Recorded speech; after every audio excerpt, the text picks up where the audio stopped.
Assessments. Let's figure them out.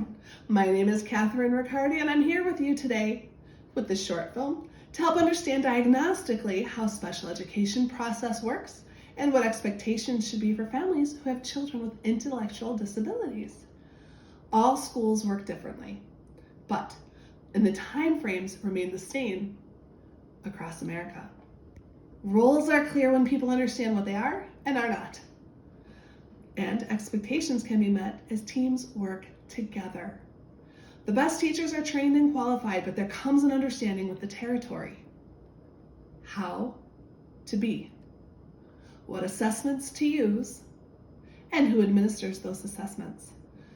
Typical development of children and understanding thereof helps also in the expectation and planning for today's students. The goal is for every assessment to contribute towards a full and rigorous, meaningful educational experience for each student in our nation. For collaborative teams to put forth the best teaching practices and cover the areas of the greatest benefit of the student. From America to Turkey. Different countries can agree that children who have special needs can be serviced by the public.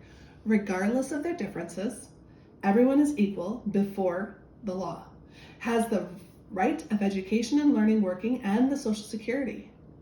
A little bit later on page 21, all individuals with exceptionalities, regardless of the reasons, are entitled to receive special education services when typical education services do not meet their needs.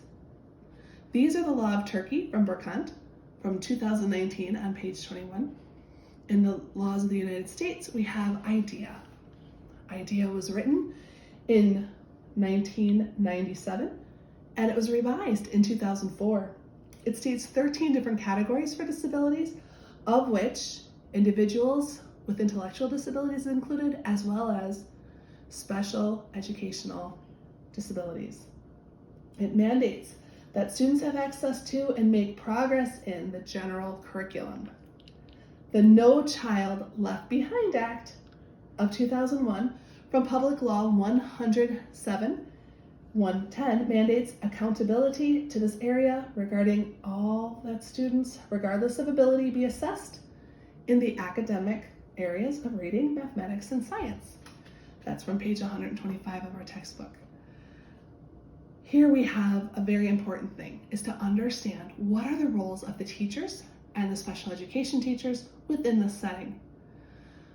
The multidisciplinary teams include a wide variety of people depending on the individual student and their disabilities. General education teachers and special education teachers are always included with parents at these IEP meetings to make sure that the needs of the child are discussed. General education teachers are responsible for general assessment of the school yearly norm reference tests. So your California achievement tests and anything like that, which ranks students as a whole, and Criterion reference, which measures the skills and knowledge of the student.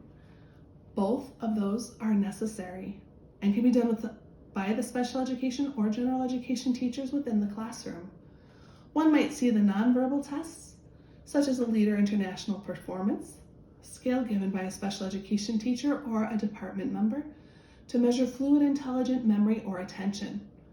TONI for the test of nonverbal intelligence, the 4th edition, given by the same is to measure problem-solving ability, fluid intelligence, memory, sustained and divided with problem-solving, depending on what the school or the district prefers, and the methods of the individual test administrator has been trained in. Depending on the age level and ability of the child, from 0 to 18 months, for example, that is your first testing level. And how you know if your child qualifies? The child would not have reached the milestones that the other children their age have reached. So for example, your physician might point it out, or they might have a difficulty in communicating, or they might not be moving at the same rate. Parents' roles are so very important. The presence at meetings and voice concerned, and always handling things that they have so many of at home. This is from Baker from 1997. Although the positive impact of family-school collaboration has been accepted for a long time, parents rarely find chances to express their expectations and understanding of parent involvement and their thoughts on ways of building effective home and schooling partnerships as equal partners in this relationship.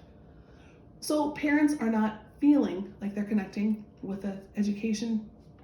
I am asking you as an educator, please connect with your teachers. They want to hear from you, I promise. The place or the voice of the parent is heard at the IEP meeting. Giving the parents a chance to express their concerns, their expectations, and their understandings is super important in the child's education. It can be extremely helpful on every level. So what are those timeframes? The process of referral and eligibility determination for special education services is when a parent, a physician, or a teacher refers a child for special education services. The consent to evaluation received date, that date, whatever that is, verbally consented or written by the parent or guardian, must fall within the DPE school year, which begins July 1st and concludes on June 30th. Many assessments have probably already been done when the writing isn't during the school year, but the school has 60 days to put it into place. Timelines for the number of days begins at that referral, eligibility determination, and the IEP has to be in place. When using assessments to determine eligibility for services under a category of disability, educators are required to make decisions based on the data collected from the use of multiple instruments. Decisions cannot be made from only one test. So like we discussed earlier, there are norm-referenced intelligence tests, which include Stanford Binet intelligence scales, Wechsler intelligence scales for children in the 5th edition, and Leiter International Performance Scales for fluid intelligence, memory, and attention. Criterion-Referenced Tests tell what a student can do. There's more depth to the content and helps educators know where the child is at.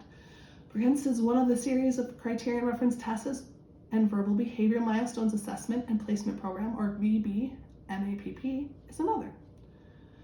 Chasing Outcomes and Accommodations for Children, or COACH in the 3rd edition, is another especially designed to help collaborative teams determine components of appropriate IEPs for students between the ages of 3 and 21. The intense needs supports, moderate to severe, is the gift here. Within 2 main components, determining a student's educational program, translating the family identified priorities into goals, objectives, this offers the results that help drive the planning and instruction. Parents are important, and being at that IEP meeting and being a part of that team will help put forth your ideas in your child's education. There are formative assessments and summative assessments. The goal is for the students to get the students ready for the entire world, for their lives. College and Career Readiness, or CRR, is another fantastic objective goal. We take small steps towards that. So the Council of Chief State School Officers creates standards. There are curriculum-based assessments and curriculum-based measurements that help the research of validated indicators of students' performance with standardized administration and scoring procedures used to assess performance over an extended period of time. So their basic skills in reading, mathematics, writing, all of these can be measured.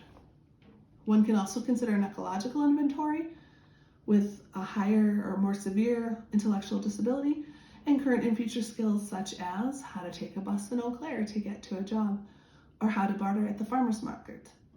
Teaching the skills that these take, building up to them, can help an individual succeed not just in childhood but also in adulthood. It would be different. The reason it's ecological is because if we were in Chicago, you'd have to learn the PACE bus system or the L train system and might need to get to a job, a museum, or the doctor's office. Ecological inventory is a method for identification of meaningful instructional targets for learners with severe intellectual disability. So you want to consider the current environment as well as the future environment. The IEP is made in person-centered planning. Preference assessments that can help with motivation and knowing where and what good motivators are can be, in the future, reinforcers. This works for 0 to 21 years old. So our rationale for understanding typical development, if we go to the CDC, we find the developmental milestones. We can also find it in understood. Most common are 0 to 3 months, 6 months, 9 months, 12 months, 18 months, 2 years. Then they go 3 to 5 years, 6 to 8 years, 9 to 11 years, 12 to 14 years, and 15 to 18 years. Within these, you're going to find many different changes, but the biggest are in that first year, you're going to find the babbling, the social, emotional, physical changes that are occurring. Within the 3 to 5 years, there's a lot going on there too. When you come up to middle childhood in the 9 to 11, the social emotional changes and the physical changes are super important to support as parents to have healthy body ideas. Much research is out there, so if you look on the cdc.gov, you'll find more. Thank you so much for being here tonight. I hope that you have a great day, and I would like to thank Corinne White for her assistance and understanding. Have a great night.